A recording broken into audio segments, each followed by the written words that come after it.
This is probably not even on your radar yet, but it really needs to be. And it's about some pretty significant shifts coming to your Roth 401k in 2026, thanks to the Secure Act 2.0 that snuck through in 2022. Now, I've been watching these political games for years, and this is classic Washington. They dress up a tax increase as helping you save for retirement. But how did they pull this off? Well, they found a sneaky way to get a bit more out of your pocket, and they buried it deep in all the boring details about your retirement contributions. Now, here's what really gets me, and most people won't even notice this until it hits them. It's like when your credit card company changes the terms buried in page 47 of that agreement that nobody reads. And as a fire investor, I can't tell you how much I'm fired up about these changes and not in a good way. So, if you're turning 50 soon or you already passed that lovely milestone, you need to pay close attention to this next part. And I want you to grab your most recent pay stub or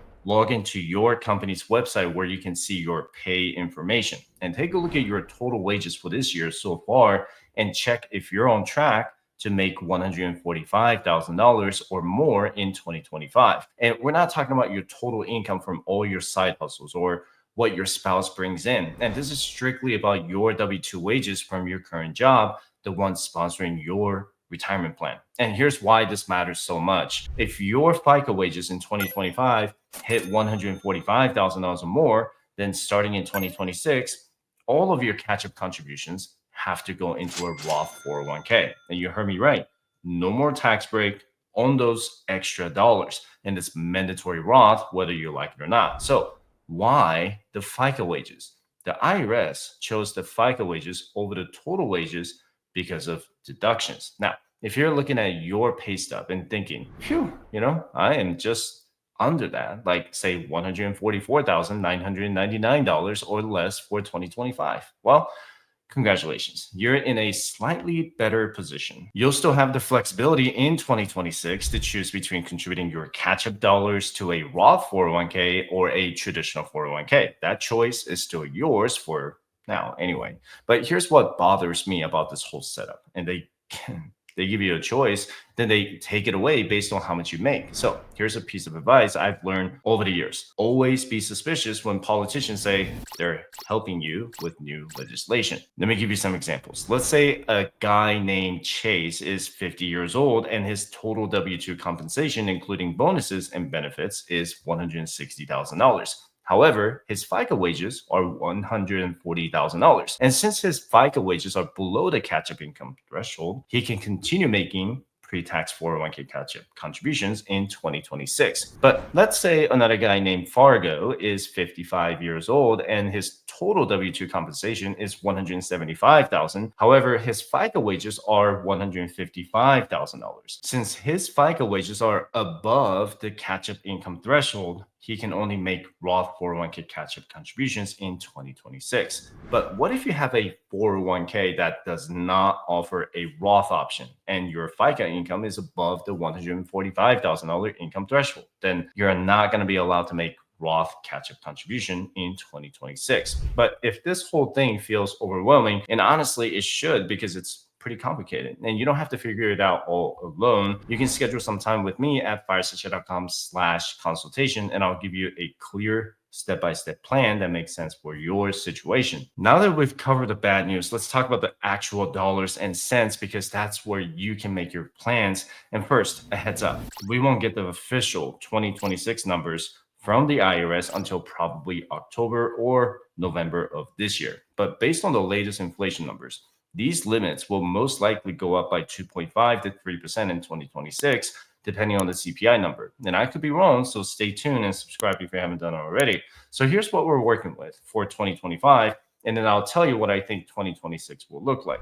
For anyone, regardless of age, the standard 401k contribution limit for 2025 is $23,500. And this is the main bucket, so to speak, and that almost everyone can contribute to. And once you hit 50, the government lets you put in extra money. They call it catch-up 401k contributions. It's like they're saying, hey, you're getting close to retirement, so here's a chance to sprint to the finish line. So for 2025, if you're 50 or older, you can add another $7,500 on top of that 23,500, and your total could be $31,000. Not bad, right? Now, this is where the Secure Act 2.0 got a little fancy and honestly a little complicated. And if you're in that sweet spot between 60 and 63, you get an even bigger catch up. And instead of 7,500 extra, you can put in $11,250 extra. So if you're in that age group, you could potentially save 23,500 plus 11,250, which comes to $34,750 total. Now that's a pretty significant chunk of change. But here's the catch.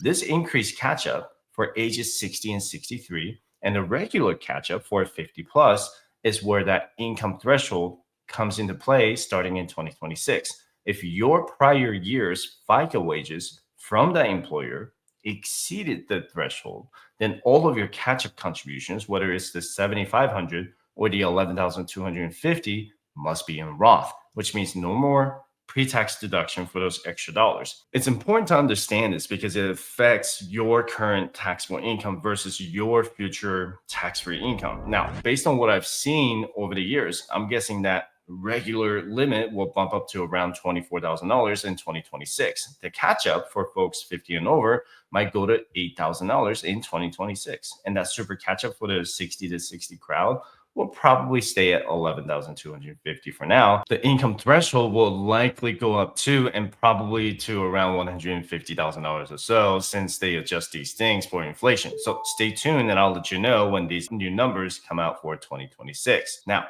if you're still sitting there feeling a little frustrated because you're right around that $145,000 mark, or maybe even above it, you might be wondering, is there anything I can do about this? The answer is yes. And I'll tell you exactly what I would do if I were in your shoes. The key here is understanding that this whole thing is based on your FICA wages, which is the amount that shows up on your W-2 after certain deductions. And the good news is that FICA wages are usually lower than your total gross pay because some deductions come out before they calculate that number. So let's explore some strategies to get your FICA wages down and potentially allow you to retain the flexibility of choosing between Roth and traditional for your catch-up contributions in 2026, will simply keep your taxable income lower overall. And first up, the HSA. If you have one of those high deductible health plans, this is absolutely the first place you should put extra money. And I've been maxing out my HSA for years, and it's honestly the best deal in retirement savings. And here's why.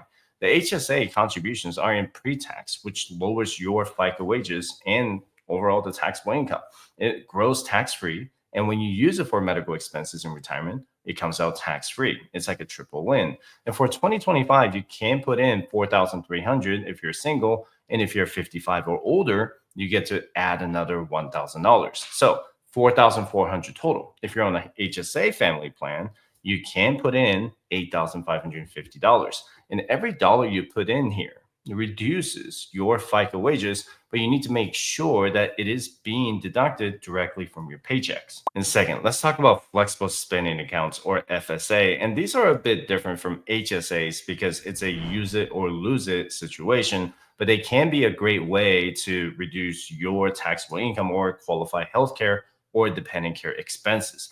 You contribute pre-tax dollars from your paycheck, which lowers your FICA wages. If you have predictable medical expenses like prescriptions, glasses, or regular doctor visits, or if you pay for childcare, an FSA is a no-brainer to reduce your current tax burden. And just be smart about how much you put in. Don't overcontribute and lose money at the end of the year. And finally, and this might seem too basic to mention, but it's often overlooked, and it's your healthcare and dental premiums. If your employer deducts these from your paycheck on a pre-tax basis, that's another direct reduction to your FICA wages. It's often baked into your benefits package, but it's worth understanding that this is already working in your favor to lower that magic income number. The whole game here is to actively manage your FICA wages if you want to keep that option for pre-tax catch-up contributions open. And don't just let payroll do what they do without understanding the implications. And I've seen too many people get surprised by these kinds of rules because they weren't paying attention. And remember, not every pre-tax deduction will lower your FICA income. Make sure to do your own research before you take out any benefits. So here's the bottom line, and I'm going to be completely honest with you, and I don't like this change, not one bit. And this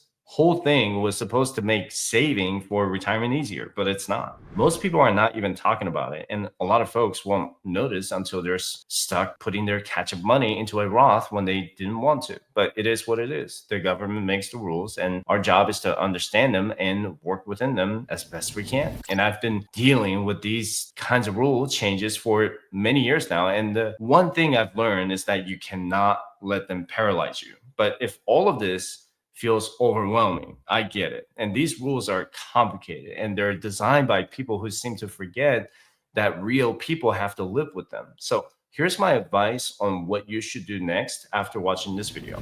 First, check your current wages. Figure out if you're going to hit that $145,000 mark in FICA wages this year. If you're going to be close, look at those strategies that I mentioned to lower your taxable income. There's just not a whole lot, but they could help you if you're very close to that threshold. And the most important thing, and I can't stress this enough, is don't let this stop you from saving for retirement. Even if you end up having to put your catch-up money into a Roth account, you're still building wealth for your future. I hope this helped clear things up for you. And these are not easy topics to talk about, but they're conversations we need to have. And especially as we get closer to retirement, if there's one thing I can encourage you, it's this. When you're sitting in retirement 10 or 15 years from now, you'll be grateful you paid attention to these details today. And this has been another beast of a video, and I hope you got a lot out of it.